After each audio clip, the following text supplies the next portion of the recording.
Greetings. I think some of you who are regular subscribers have been wondering what the good wife is doing. Where is she? Why isn't she making videos? Well, I'm going to show you a little bit. I thought I might as well bring you along and share with you some of the things that I'm doing. It's a real busy time for me right now, but it's a really happy busy time for me right now.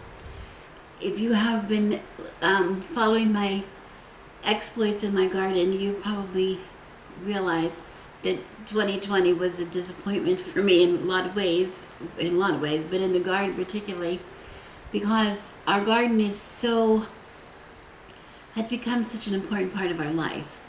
And when we had a disappointing harvest, it did not come at the worst time last year when we really needed it. But there were circumstances. We all have to just move on from that. And so we did, and this year we were very diligent about beginning all of the things that we needed, that we wanted to grow from seed. Everything we've grown has been from seed, just out exclusively.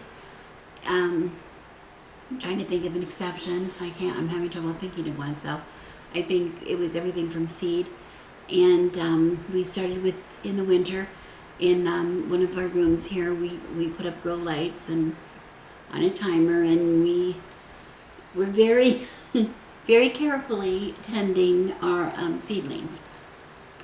And then we carefully got them out, transplanted out, potted up into the garden and into the garden beds at the appropriate time, and we have been rewarded for that. I have to say, I'm so excited. We have already gone through our brassicas. Our cabbages, of course, have been long gone. We did those a long time. That was a winter crop, and we harvested already and made our sauerkraut and use that up. The broccolis and those things are gone. We went through pretty much of the early berries. Most of the berries, our blueberries, have been gone for a while. Strawberries are pretty much, we don't have anything right now. We had a lot of strawberries. Our strawberries, I'm sure we'll get a little bit more. We'll get a second crop later in the season. Boysenberries, which are new to us. Last year we planted them from Knott's Berry Farm, which is very local to us. They were not able to be open last year, so they sold off a lot of their little boysenberry starts to the public, and we were fortunate enough to get a few of those, planted them, and this year they are producing berries this year. Not so fortunate for us because it's still a small crop. They're still young, but the birds have been feasting, having a wonderful time, which we figure we owe the birds their wonderful time, considering the fact that I'm still pining over the tree that I had to remove in the backyard, and I think the birds suffered from that as well. So I'm happy to give them the berries to enjoy. We're coming into the cucumbers are going. I have, I don't know how many jars of cucumbers in the refrigerator, in my refrigerator pickles. I think 6 or 7. I've got some cucumbers on the counter that I can do. Some more are coming from the plant. That's very successful. Pardon me, I have to keep pushing the hair on my face. My fan is running, and we're just gonna have to live with that because it's that time of the year. I have no air conditioning, so I need my fans. Zucchini. Oh, zucchini. I'm going to show you something. I'm so excited about this. And you know how we've been so excited about our zucchinis because, that was the one thing. When you don't get zucchini, if you're a gardener and you normally grow zucchini, and all of a sudden you have a season where you don't get any zucchini, even though you've planted quite a few plants, it's a bad year, because zucchini is something that pretty much is a no-brainer for most gardeners. Unfortunately, last year we did not produce any female flowers, so we did not get any fruit. But this year we've been doing really well. We've been eating zucchini in all of our favorite ways. We just had zucchini in a stir fry last night. We've had it in. I have several loaves of bread. I've been making zucchini bread, of course, which we have to have. That's gone in. We have some in the freezer for later in the year. I've been freezing also sliced zucchini and shredding zucchini for use in more breads or use in we like zucchini fritters and things like that. So I have a lot of that frozen, ready to go. I probably will be dehydrating some of it, cheaper uses in soups and stews later in the year. But we're eating it fresh is really we're enjoying so much. Like at least 3 or 4 days a week, we're having zucchinis on the menu in some way for a meal. But I wanted to show you this one. My husband had said we had one small one for me to process. I don't know if we're going to eat it tonight or not. I haven't decided. But I thought, or maybe I'll wait until I get more. And I said, you have no more zucchini? He said, well, maybe one more that I could maybe pick later today. Well, he came in with this, and I said, well, this didn't grow today. And he said, well, this was hiding in the garden. He didn't notice it, but the reason he didn't notice it is sort of unusual, because it was growing this way. It was growing straight up. We have a big cage around the plant to support it like you support a tomato, because these plants grow so large. And this was up against this, growing up alongside the zucchini stalk, and it was growing in this position. So he didn't even notice it. He was looking on the ground for zucchini, which, of course, we had to say. We couldn't pass up the opportunity for the joke. But the zucchini plant was as excited as we were about our crop this year. Is what we had to say. Pardon the off color of my joke, but I couldn't help it. I'm a dirty old crone. What can I say? But anyway, beautiful, such an excitement, and I'm wondering what else to do with it. Well, I want to say we checked our pantry earlier, our pantry of jars, to see what my plan is for everything, and we noticed that I had written down zucchini relish, which is something we make, which is a kind of a sweet relish that's lovely for hamburgers or hot dogs or in a pasta salad or something like that. I still have a dozen small jars, a dozen half pints of zucchini relish. This is left over from, I don't know, maybe 2018 or 19. Which, when you're starting to get jars and jars of relish left, you've had a really big year. Okay, so anyway, today we're moving a little bit past zucchini, and I'm into tomatoes, mostly into tomatoes. I've been harvesting some as we go, a little bit at a time, mostly some of the earlier ones, the cherry tomatoes. We've had some cherries, some grape-sized tomatoes.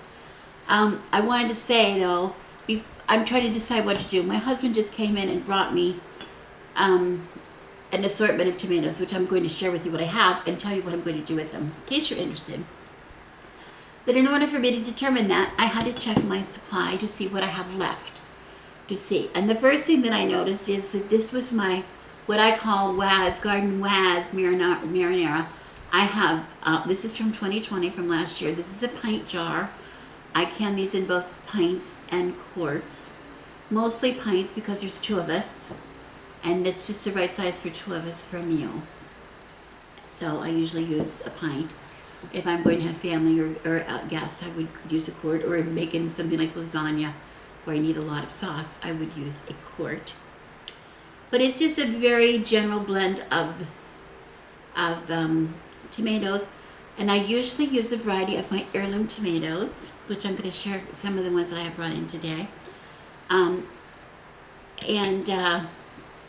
But first I want to say, this is my last pint. After this, it's gone. So absolutely, I have to make some marinara sauce. We go through a lot of marinara sauce, so that's my priority with my heirlooms right now. And I will show you what I have so far in my heirlooms. I don't think you can see, but I have this bowl, giant bowl full of heirlooms. And it has a combination of I believe Cherokee Purple, Tie-Dye, Green Zebras, and Paul Robesons, which are 4 heirloom varieties that we grow. Some of them grow quite large. Some of them are quite large. And then, of course, there's the mid-size and smaller. Here's a Green Zebra. It's kind of small. And some are round and some are dark, and they're all different shapes. More purpley, some are striped. They have different flavors, but they're all delicious. They're all very sweet, all very juicy. So why do I use them in marinara? Most people use a paste tomato. Well, because I like the flavors. I'd like to preserve the flavors of the season. So I tend to do both a garden marinara, Waz, I'll tell you why in a minute, and the garden salsa, which is from leftover from last year. I think I have, how many of these?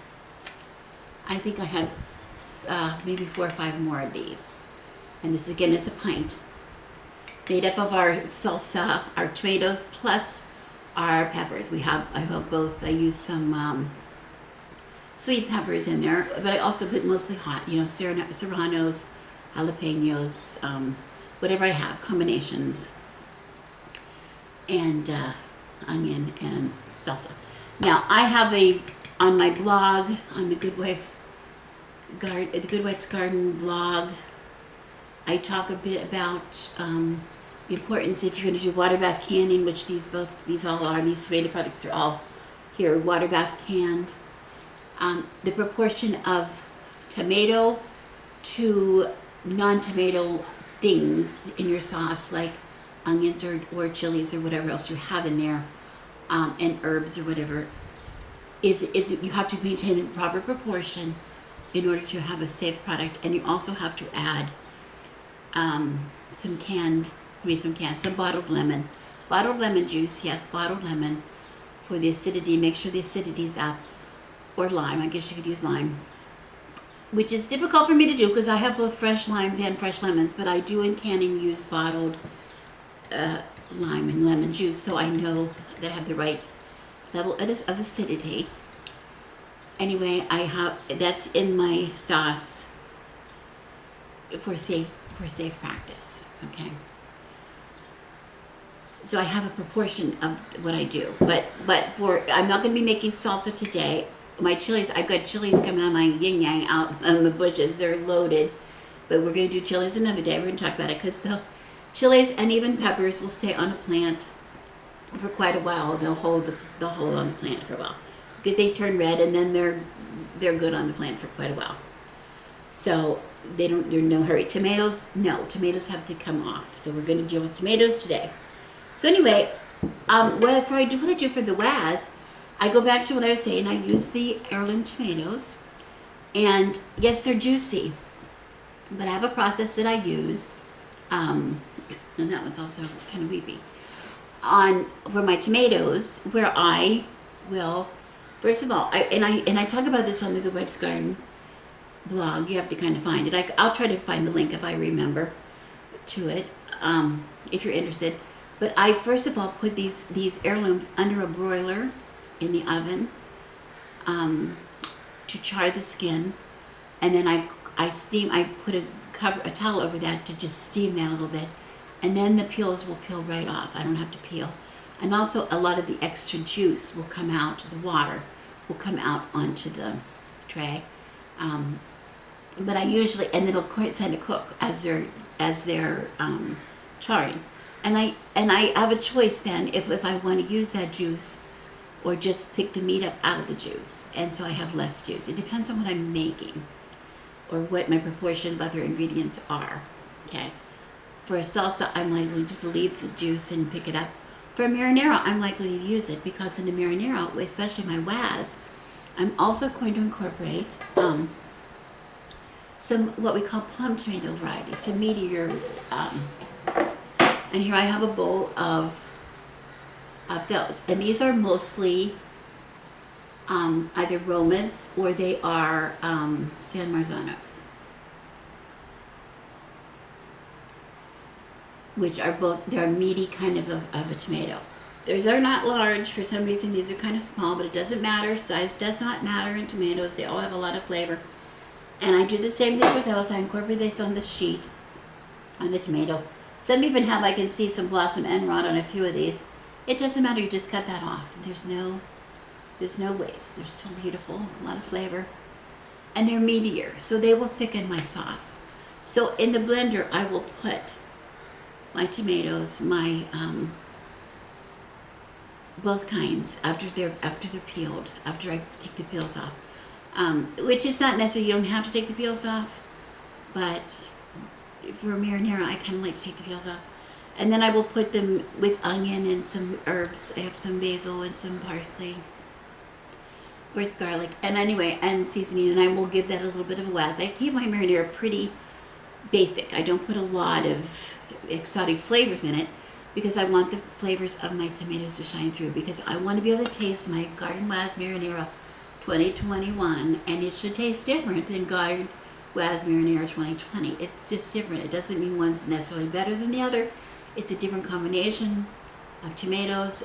It's all different, and that's the beauty of gardening, making your own. Whether you might like, a certain kind of marinara sauce you buy in the store, because it always tastes exactly the same. The thrill of gardening and creating your own sauces it always tastes different from year to year, and that's exciting. That's very exciting for gardeners and for cooks to come up with that and just have and 2020, I want to say, as much as 2020 garden sucked, the marinara and the salsa were delicious. And last year I only made salsa and marinara. I don't think I made anything else from tomato products last year. I might have made a few preserved tomatoes, which I'll show you in a minute, probably from the cherries. But I didn't make some of these other things, which I have made in the past. So another reason that I am bringing this out to show, here's pizza sauce. This pizza is a pint. This will make 2 to 3 of my normal size pizzas. It'll make maybe 3 to 4 of a very thin pizza, thin crust that Joe and I like. Or I will use this for English muffin pizzas or French bread pizza, something like that. Or something like, I will sometimes use pizza sauce on something like chicken parmesan or eggplant parmesan. I want that kind of sauce. This is a little more flavoring to it, a little more seasoning, and it's less specific. It's more specific in the tomatoes I use than my marinara. Usually, not always, but it's a little different, a little bit different. But anyway, this is still from 18. I had such a good year in 18 that I have a lot of projects. This was that. I have chili sauce, which is like or as my father used to call it, chili sauce. He used to eat this instead of ketchup. It's like a spicy ketchup, a ketchup that has like peppers and things in it, which is really delicious. And I love this for, you might be familiar with the meatball recipes that a lot of people do at the holidays, where they take like meatballs and like a bag of meatballs, frozen meatballs, and they put them in a crock pot with grape jelly and I guess chili sauce. Do they use chili sauce? Or ketchup? They use something like that. Oh, probably ketchup. Something like that. And anyway, I always use it with chili sauce and a little bit of grape jelly. Or some kind of jam that I have. Doesn't have to be grape. It could be something else. And chili sauce is really good. That combination is lovely. Oh, and also I have a tomato jam here. I don't have a year on it, but I think this is 18 as well, which is lovely. This is a jam. It's not like a fruit jam. It's sweet, though, with tomatoes in a sweet kind of jam. But it's not as sweet as you would think of. It still has that tomatoey flavor. This is delicious with like cream cheese. You know, have it with the cracker with cream cheese and some of this. Or on a burger. This is really good on a burger. Something like that. And then what I am going to be working on today is, well, this is not what I'm working on today, but I will show you another thing I have is, then I have my, he also came in and he picked, I have a whole little bowl here. These are all cherry varieties. Mostly, this is our favorite. This is what we keep. We have a big container on the front walk. Everybody, when you walk past, this is black cherry tomatoes. So sweet. I don't know if you can see that, how beautiful dark it is, and it's such a sweet little nugget. That's our favorite. Plus we have these are supposed to be, I got a free package of these. These are yellow pears. These are very tiny, but I think they're supposed to grow a little bigger, but they're still very flavorful, and they will work really well in this recipe. We're just going to preserve these. Here I have some that I've already preserved. This was with some cherries. I call these tomato bombs. And what I did is I roasted these in the oven till pretty much they were pretty starting to get dark. So I got a little bit of caramelization on the tomatoes. I did not peel them, and then I just put them in this jar with, I think I put some, I want to say, I think I put garlic. I don't think I have any garlic. I have garlic powder, maybe garlic. I'll have to check it out, my recipe, what I did.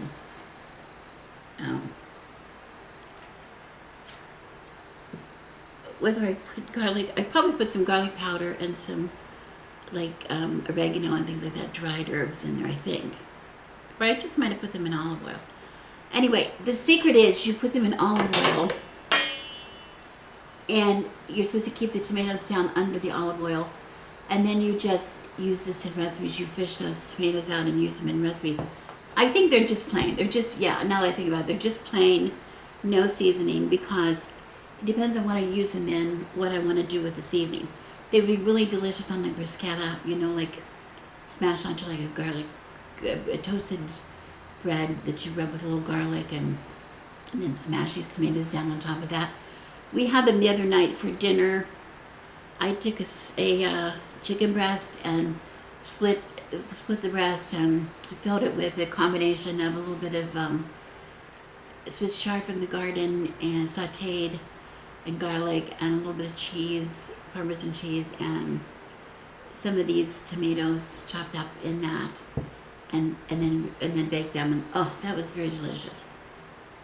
This will stay in this oil like this, preserved, as long as you keep it covered and you keep it in the refrigerator. It'll stay a year, probably till next year, but they won't last that long. But so I call these tomato bombs, and I tend to do that with these. I'm going to do the same thing, but whoops. Okay, I dropped a tomato on the floor. And I wanted to get it before my dog ate it, because my dogs already are a problem in the garden. They pick kale, they pick strawberries, they pick, whatever they see, they think that they have eaten and enjoy, like cucumbers.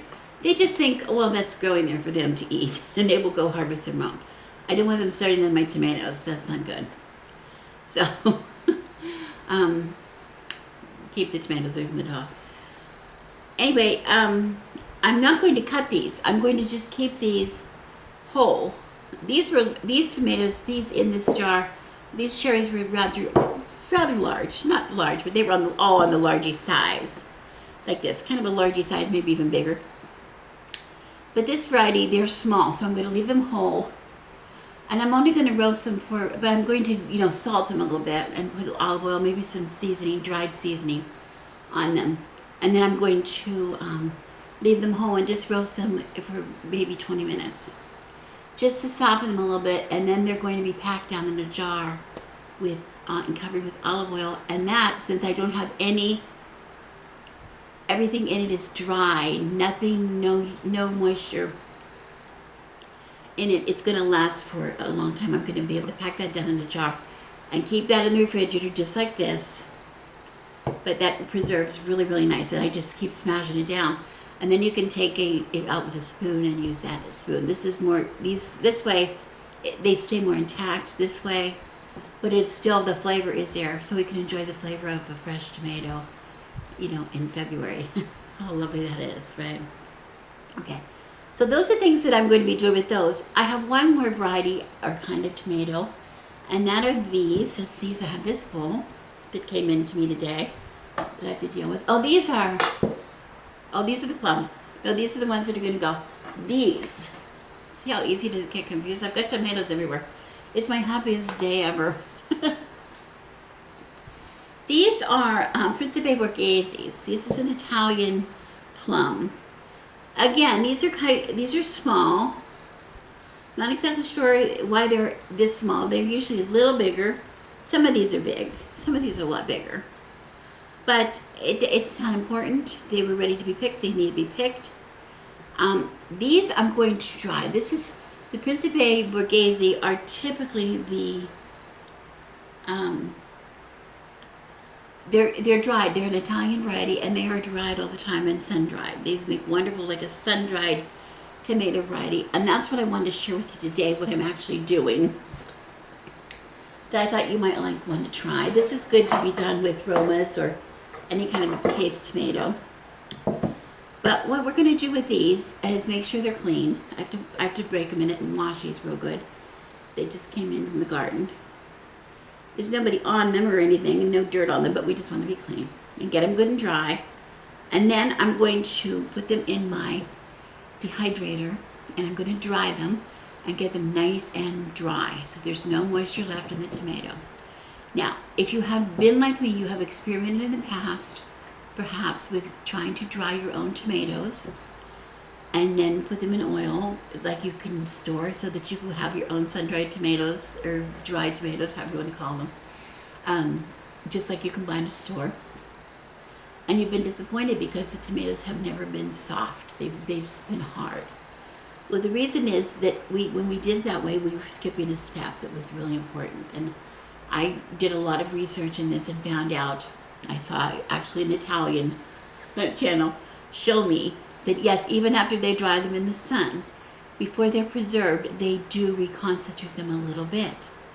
The idea is you take the moisture, the water that's out of the tomato out, completely out, and then you put just enough in it, back into it, you rehydrate that just a little bit to make them a little more pliable, and then you preserve that covering with olive oil. And if you do that and you do not add anything else to the tomatoes, like garlic cloves, you can preserve them that way on your shelf in your pantry safely without refrigeration for a long, long time. As soon as you add something like fresh garlic to that jar, they have to go in the refrigerator, because that's where you get a danger of botulism. The moisture in that garlic is enough to give you the problem. That's the danger. And I know people go, well, I've done it for years and I'm not dead. Well, I'm very happy that you're not dead. But, the goal here is to stay not dead. Once you're dead, you're not dead anymore. So there, how do you win with that reasoning? You don't.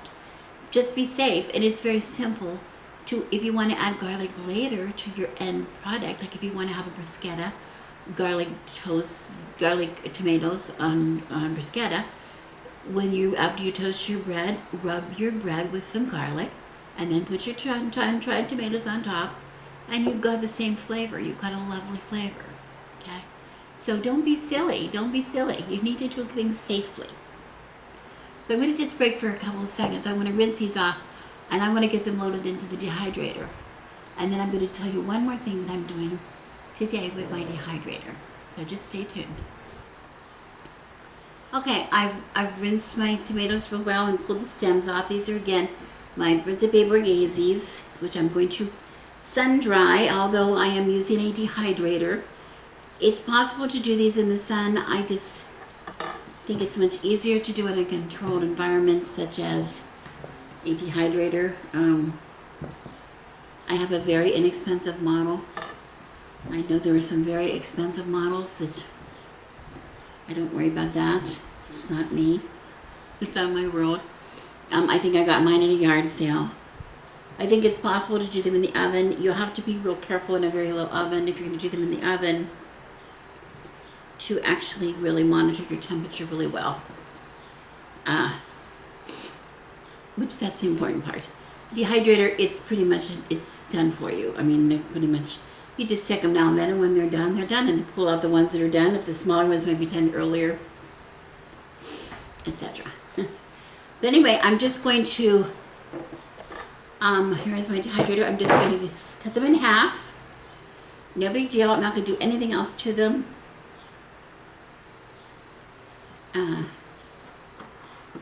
And put them out on my tray. I'm going to put them flesh side up. I love my knife, but serrated knife is your friend when you're cutting tomatoes. No squishing. Instead of squishing, it just slices them nice and evenly. So I'm going to just continue to get these cut in half. They have a lot of juice in there. They have a lot of liquid, a lot of water in there. So some people like a bigger tomato, like a Roma, for instance. If you're going to do especially a larger Roma, you might want to squeeze out some of that water.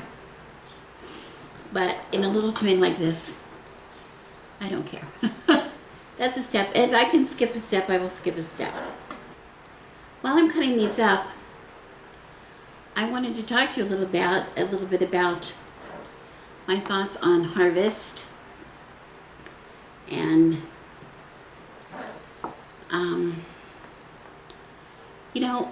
we tend to think of harvesting as the end of the line. We plant our gardens, we till our soil, we gather we get our seeds that we have saved, and we select what we want to plant. We prepare our soil, we plant the seeds, and as they grow, we will give them the nutrients they need, make sure they get the nutrients they need, the proper amount of water, some food when they need it,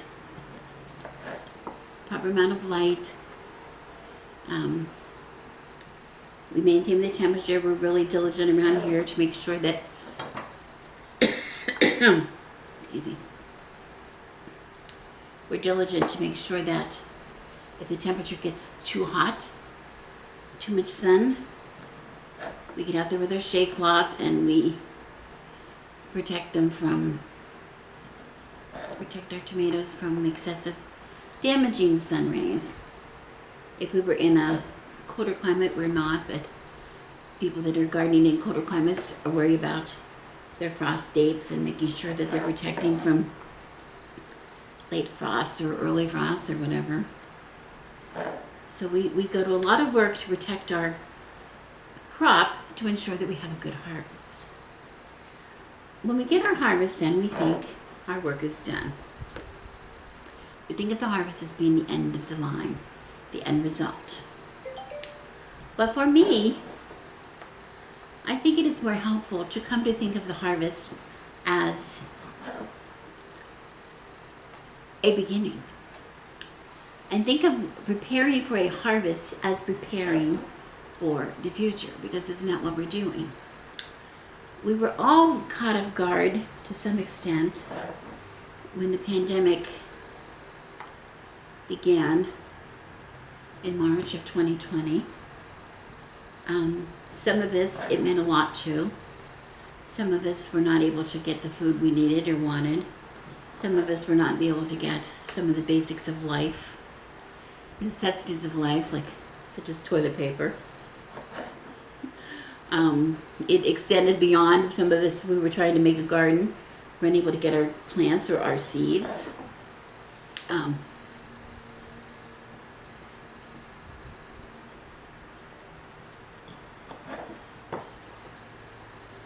And then it is extended even further for some of the gardening communities where people are not able to get their canning lids or canning jars to process the harvest that they get. So, I'm thinking that maybe I want to try to fit all these on one. My dilemma, it's not a dilemma, but I want to realizing that as these dry, they will shrink and take up less space. But also, I have four or five trays in my dehydrator. It's not that I'm not going to need that. I'm going to need one or two for tomatoes. So I was going to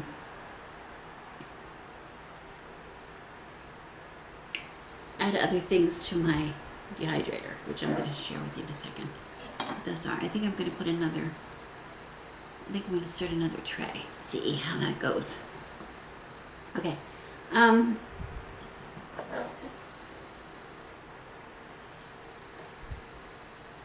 So anyway, back to what I was talking about.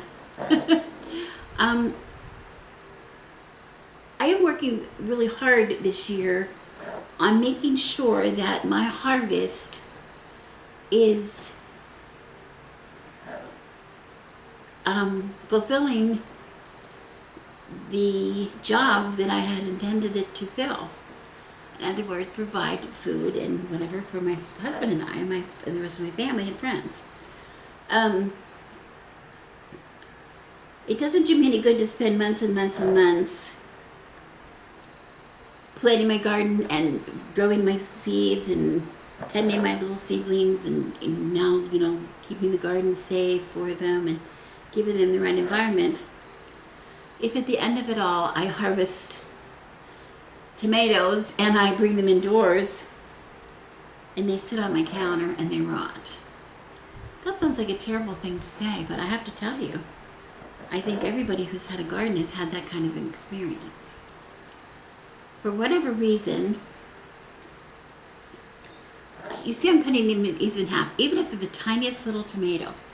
Even these little tiny ones, which seems sort of contrary that I need to cut them. There's a lot of moisture inside there, which I need to open up so that they can dry. And they might not take as long. I have to just pay attention that it doesn't take as long as some of the larger ones, and they come out when they're dry. I don't want to fry them to a crisp. So I just have to pay attention, special attention.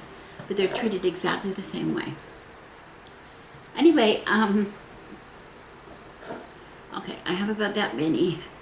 So I have room here to just spread these out a little further. Well, I guess I don't need to. We have some of them that seem to be close. I'm going to particularly pull off some of the smaller ones so that I have more like with like. Some of the smaller ones in one place. The bigger ones in another place. It's not necessary, but it's not bad. It's not a bad thing to do.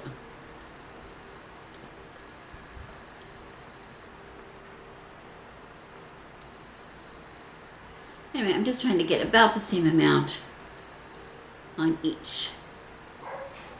Okay, that's good. Just so that I have a lot of space between. That's fine. Okay, so thinking about the harvest as the end was my problem before. Oh yeah, I got my tomatoes and I bring them in. My husband brings in big bowls and bowls of tomatoes, and they sit because one of several things might happen. I maybe have, it's a weekend. I used to lose a lot of my crop going away on my camping trips. Oh my goodness! So I try to save some of them, and it was just impossible to do. And I tried to get as many canned as I could beforehand, but sometimes it didn't work. And you try to do, like, at least if I can get the recipe cooked up and get it in the refrigerator, I can hold it and can like a bag. That's a good scenario. But life happens. They sit and sit for days, and sometimes my small tomatoes were under my big tomatoes, and by the time I got down to them, they'd be crushed and they'd start to be molding or whatever. So that happens to everybody. We have to admit that we do that. So I find that the best way to prevent that from happening is to be prepared, really prepared for the harvest. And that's what I did now, and that's why I'm feeling so good about it, because that's what I did. When my husband went out and harvested this time, before he went out, he came back and told me what he had.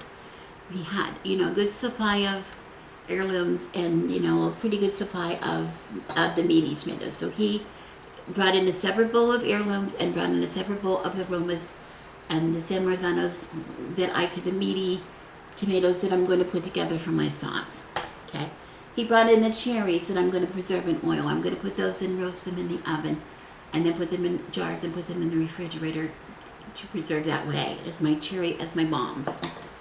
And then he brought in the Borgheses, the Principe Borgheses, the little Italian tomatoes that I'm going to preserve, that I want to store in the pantry. They are separate. So I know exactly what I'm doing with them. Nothing is going to waste. Nothing is going to waste. These are going to the dehydrator. These are going to go in the oven. And these are going to go, and then these are going to go and be peeled probably tomorrow. And if I don't have time to can them, I will make the sauce and I'll put it in the refrigerator. And then when it's time to can it, to put it in the jars in the water bath, I will get it out, bring it back up to temperature, and can it. Nothing is going to waste. Preparing for the future is what we're about. Think about it. When we're talking about setting a spell, it's a change that we want to bring about in the future. Any kind of spell work that we do, things that we want to manifest. What do we want to manifest? Okay? If you do a prosperity spell, think about it. You are setting a spell that you want to acquire a certain amount of money or financial something financial, or okay, let's say you want to raise, or you want to be able to come up with money to pay a bill, whatever. There is something on the other side of that harvest, of that manifestation, that is the reason that you do the spell in the first place. You don't do a prosperity spell just so that you can sit like Scrooge McDuck in a vault of his, coins, and just sit in it in a big pile. You want to use it for something. You want to use it to better your family. You want to use it to pay a bill. You want to use it for a vacation. You want to use it to buy a house. Whatever you want, there's something on the other side of it. Something in the future. Well, the same thing for the garden. The same thing for the garden. For the harvest of what we're harvesting in the garden. When we plant and set our intentions in the garden, our intentions is not just so that, look at the tomatoes I made, not just so I can hold them up in a bowl and show you the tomatoes in a video, but actually have an end result of those tomatoes. Make them into my marinara, make them into pizza sauce, make them into chili sauce, make them into tomato jam that I can give as gifts, or use this at the holidays to entertain my friends. You see my point? It's always for the future. The harvest is the future. And if we start to think about it in those terms, we'll be so much happier. Okay, before I put these in I have my 2 trays of the tomatoes. I'm going to sprinkle them with a little bit of salt. A little bit of salt helps in the drying process, but also gives them a little bit of flavor. It's not necessary. Some people don't do it at all. I like a little bit, just a little bit on there. So I'm going to sprinkle, and I'm going to use today, I have pink Himalayan salt. You can use any kind of salt that you like. And I'm just going to use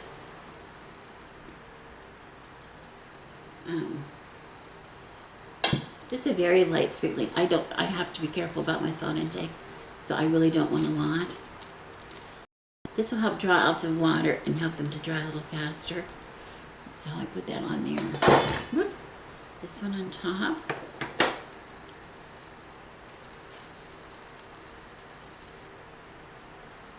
More.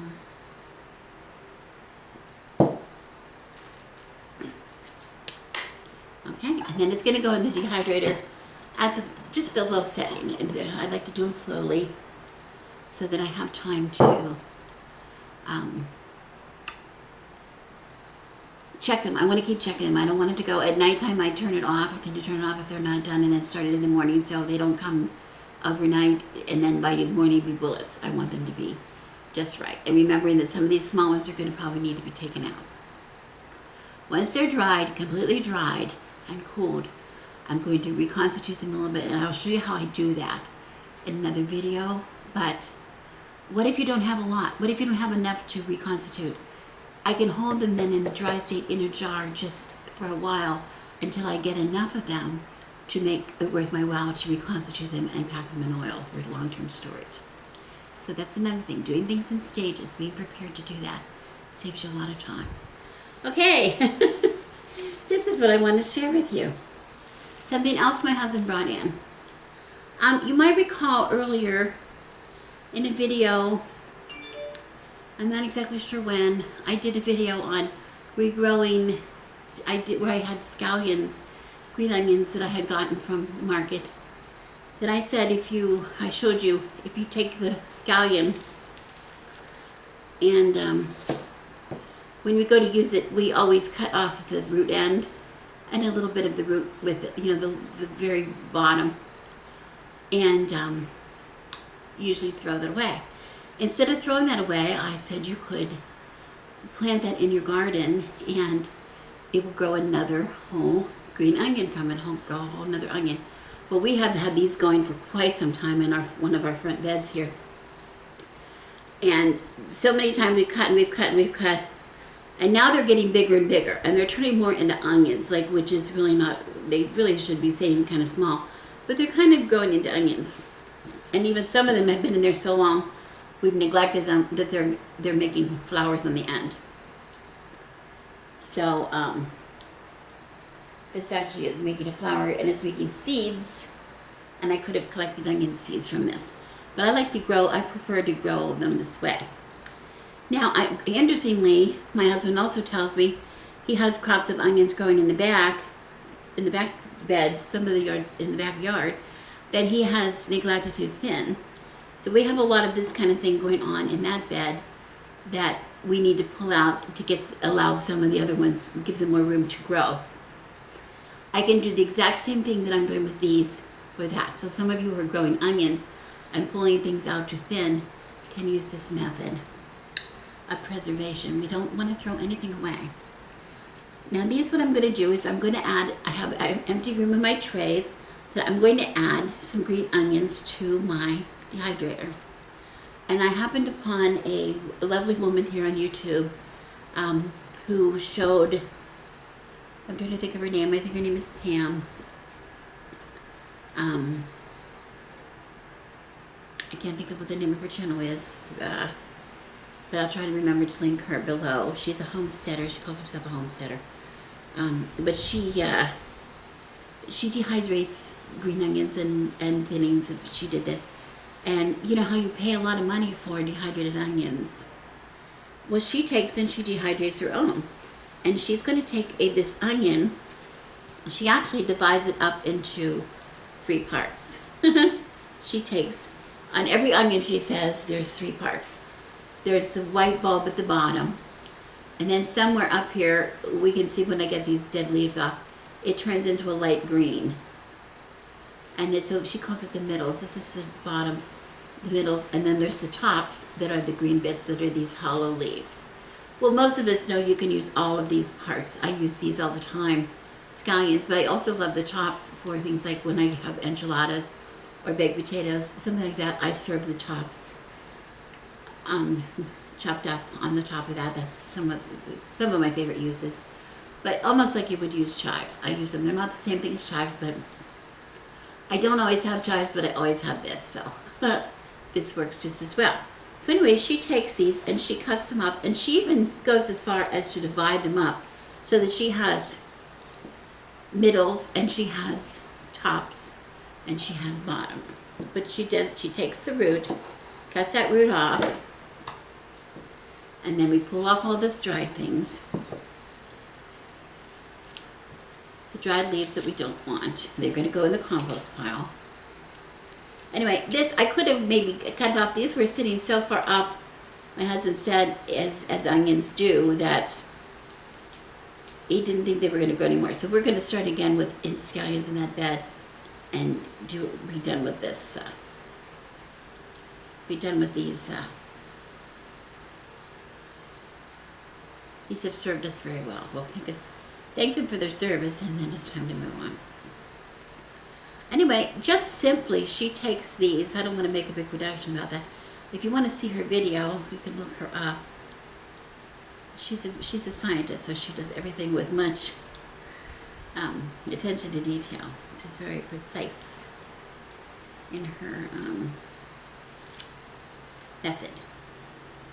There we go. But I have a nice clean, you can see a clean bulb, and then I have a lot of green, and then I have this green on the top. And I'm going to chop it up, keeping it somewhat separately, only because as it goes in the dehydrator, it's going to dry at different temperatures. But you see, I don't have enough of this to go, I don't have enough of this to really, make a whole tray of each one. I only have 1, 2, maybe 5 or 6 of these things, so I'm not going to have a lot. But I want to try to keep them in different places on my tray so I can take them out, because these tops are going to dry really fast. But anyway, this way I'm going to be able to use my dehydrator, use the whole entire dehydrator at the same time. While I'm doing my tomatoes, I can also be doing these. And then I will end up with both dehydrated tomatoes ready to store in oil, rehydrated and put in oil, and also onions that I will have, my own dried onions that I can use in cooking, any kind of cooking, any recipes and dips and all kinds of sauces, and however you would use a dried onion. Let's see what I do. I'm going to just do a nice thin slice. It doesn't have to be real thin. Once these are dry, this is going to just crunch up. Anyway, she just cuts it as far as it's white, and she keeps the whites in one place on her tray. And then I'm going to come back and get that later. I'm going to keep doing all these. I'm going to do all the whites.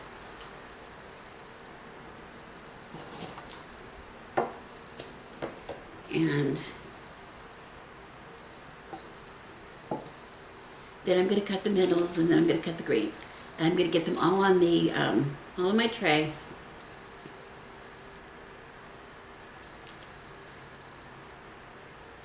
In separate places so that I can control how long they sound. And this is almost 2 in 1. This one's split.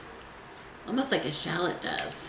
Let's see, all this tough, these tough dried bits can come off. But you get lovely flavor. You know, dried, there's so much flavor in the dried, you know, it just, and once you get the moisture out and things dry, the flavor just intensifies. So we don't want to get rid of this beautiful flavor. So I'm not gonna take your time. I'll come back and show you when I'm ready to go in the dehydrator, what it looks like. I cut up my onions and they're ready for the dehydrator. I have divided them up. I only had, remember, like 5 or 6 of them, and I sort of separated them on my trays here. I have all the bottoms on this side and all the middles, what she calls the middles on this side, and which, because they're going to dehydrate a little bit differently, different speed. And then I have all my tops, my greens, the green part here, which is going to dehydrate a little bit quicker. On this one, they're going to go in the canner. I mean, in my dehydrator. And then these are some bits of some of the bigger ones that we're going to seed. It had a flower on the top. They're very hard. They're just too hard to do anything with, and they're that hollow, but it's more like a hollow. Not much to it anymore. So I'm going to, but I'm not going to throw it away. These won't. And some of these are some of the harder tops. These are going to go in my bag in my freezer of veggie stock bits. I keep the bottoms of onions and stuff, and the peels and garlic and onions and the bottoms of celery and or the bits that I don't use, carrot peels, those kind of things. And that's what I put in either to make veggie stock or to cook with a carcass when I have like a chicken carcass or something, to make a soup base, or just a bone broth. So these will go in there freezing. And then what I have left, all the bits that I had left that I cut off the tops, the dried bits, the root bottoms, the dried skins and stuff, this is all going to go in the compost. So nothing is going to waste. We have gotten so many uses out of the same little bit of green onions at the bottom, and the scallions that we bought at the store that was normally would go into the trash. We grew many crops of green onions out of that we ate, and kept cutting off and growing more and cutting up and growing more. And then ultimately now we're drying. We pulled them, harvested, we're drying the bits to use. Some of the bits are going for stock, and then some of the bits back in the compost pile that goes back into the soil for the next bit of, for the next crop, whatever that is. So that is the true joy of a gardener. That is the true joy. Just that cycle, constantly being inside that cycle of life. That is so rewarding. And I wish it for all of you. If you can't garden on your own, everybody around you has a farmer's market somewhere. Go out and enjoy the harvest of somebody else's. Make the harvest of another farmer a part of your future, and you will be rewarded over and over with much joy. Okay. Thank you so much for watching. I'll keep you updated, and I hope to see you soon. I wish you blessings.